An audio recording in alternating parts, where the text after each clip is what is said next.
आज की इस वीडियो में मैं आपको ईबीएल में ट्राइएंगल फार्मूले का फ़ायदा बता रहा हूं कि ट्राइएंगल फार्मूले का क्या फ़ायदा है और ये किस तरह वर्क करता है। ठीक है, देखें, जब हम ईबीएल में अपना अकाउंट रजिस्टर्ड करते हैं तो हमें ईबीएल में एक स्पेस मिलता है काम करने के लिए। ठीक है, मिसाल के तौर पे ये हमने अपने आप को रजिस्टर्ड किया या अपने सीनियर से रजिस्ट्रेशन करवाई। ठीक है, हम इसको ए से शो करते हैं, मिसाल के तौर पर A1। ठीक है, ये मैं खुद हूं, 850 रुपये पे करके इजी पैसा करके मैंने खुद को रजिस्टर्ड कर लिया। ठीक है, जैसे ही हम रजिस्टर्ड होते हैं या रजिस्टर्ड होने वाला जो भी हो, उसको लेफ्ट और राइट दो साइड्स वर्क करने के लिए मिलती हैं। ठीक है, राइट साइड और ये लेफ्ट साइड। ठीक है, तो अब हम जिस फार्मूले की यहां पे बात कर रहे हैं वो है ट्राइएंगल फार्मूला, यानी ये त्रिकोण बनता है ट्राइएंगल फार्मूला।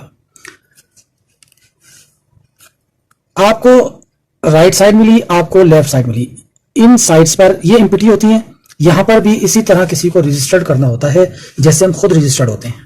ठीक है, तो ट्राइएंगल फार्मूले में हम क्या करते हैं, हम ट्राइएंगल फार्मूले में जो हमें ये दो साइड्स मिलती हैं, राइट और लेफ्ट साइड, यहां पर हम खुद को ही रजिस्टर्ड कर लेते हैं, अपने ही अकाउंट बना लेते हैं। मिसाल के तौर पे राइट साइड पर हमने अपना एक और अकाउंट बना लिया A2 से। ठीक है, और लेफ्ट साइड पर भी हमने अपना एक और अकाउंट बना लिया A3 से।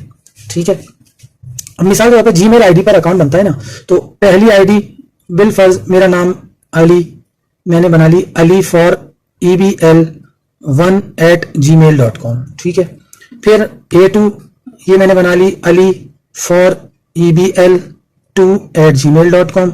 फिर तीसरी आईडी अली फॉर EBL3@gmail.com। तो ये मैंने 3 आईडियां इस तरह से बना ली। अच्छा, तीनों में इजी पैसा एक ही चलेगा, एक ही इजी पैसा पर आप मुताद्दिद अकाउंट बना सकते हैं, काफी सारे अकाउंट एक ही इजी पैसा पे आप लोग बना सकते हैं। ठीक है, यानी आपकी जो अर्निंग है वो एक ही इजी पैसा नंबर में आएगी इन तीनों अकाउंट्स की। ये है ट्राइएंगल फार्मूला। इसका फायदा क्या है, ये किस तरह से इस पे वर्क करते हैं। अब मिसाल के तौर पे ये आपने तीनों रजिस्ट्रेशन अपनी कर ली, आपके 3 अकाउंट हो गए। इसको कहते हैं 3 अकाउंट से शुरू करना। जो मेहनती लीडर्स होती है ना, वो 3 अकाउंट से ही शुरू करते हैं। ठीक है, उनको अपनी मेहनत पर, हार्ड वर्किंग पर भरोसा होता है, इत्मीनान होता है कि हम कर लेंगे ये काम। ठीक है ना, तो अब जैसे ही मैंने खुद को यहां रजिस्टर्ड किया, राइट साइड पे भी और लेफ्ट साइड पे भी, तो बिल्कुल उसी तरह मुझे फिर राइट साइड और लेफ्ट साइड मिल जाती हैं। तो इन दोनों अकाउंट्स की राइट साइड और लेफ्ट साइड फिर से एम्प्टी मिल गई हमें। अब हम क्या करेंगे, जैसे ही हमारे पास कोई हमारे साथ काम करने के लिए तैयार होता है, हम उसको यहां पर रजिस्टर्ड कर लेते हैं। ठीक है, ये मैंने टिक लगा दिया, यानी यहां पे रजिस्ट्रेशन हो गई। ठीक है, और इसको हम शो कर लेते हैं। चलें, A1 था, A2 था, A3 था, ये तीनों मेरे A से अपने अकाउंट थे, इसको हम B से शो कर लेते हैं, B से। ठीक है, उसके बाद एक और हमारे साथ रेडी होता है काम करने के लिए, उसको हम यहां रजिस्टर्ड कर लेते हैं अपने डाउन में ही, इसको हम कर लेते हैं C से शो कर लेते हैं।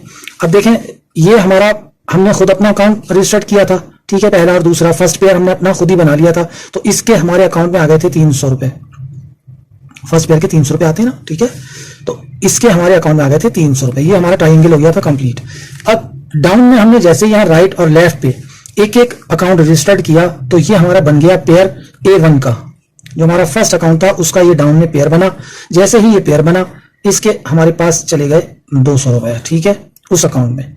अच्छा, फिर एक और हमारे साथ कोई तैयार होता है काम करने के लिए कि मैं आपके साथ काम करना चाहता हूं, आपने उसको रजिस्टर्ड किया, अपने राइट लेफ्ट में डाउन में रजिस्टर कर दिया, तो ये भी टिक लग गया। इसको हम D से शो कर लेते हैं बिलफर्ज। फिर कोई और आपके साथ रेडी होता है काम करने के लिए, तो आप उसको अपने तीसरे अकाउंट के राइट साइड पे एक्टिव कर लेते हैं, अकाउंट उसका एक्टिव कर लेते हैं, रजिस्टर्ड कर लेते हैं, इसको हम E से शो कर लेते हैं।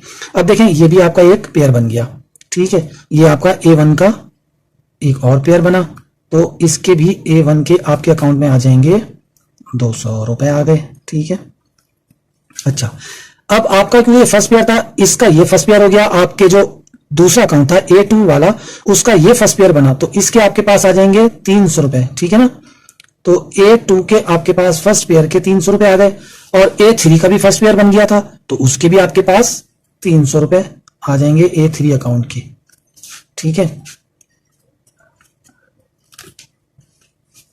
और जो आपका फर्स्ट A1 था उसके आप पहले ही A1 के 300 रुपए आप वसूल कर चुके हैं अपने ही फर्स्ट पेयर कंप्लीट करने पर, खुद को रजिस्टर करने पर।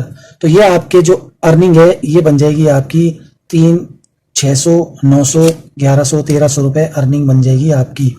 अब देखें, इन्वेस्टमेंट आपने वन टाइम की, एक दफा की, 850 रुपए आपने 3 दफा इन्वेस्ट किए, तो यानी आपकी इन्वेस्टमेंट बनी 2550 रुपए की, ठीक है। और जैसे ही आपने अपने डाउन में 4 लोगों को रजिस्टर्ड किया, आपके पास 1300 रुपए अर्निंग हो गई, ठीक है। अब जब भी आपके डाउन में कोई पेयर बनेगा, आपके तीनों अकाउंट में आपकी अर्निंग आएगी, A2 में भी आएगी, A3 में भी आएगी और A1 में भी आएगी।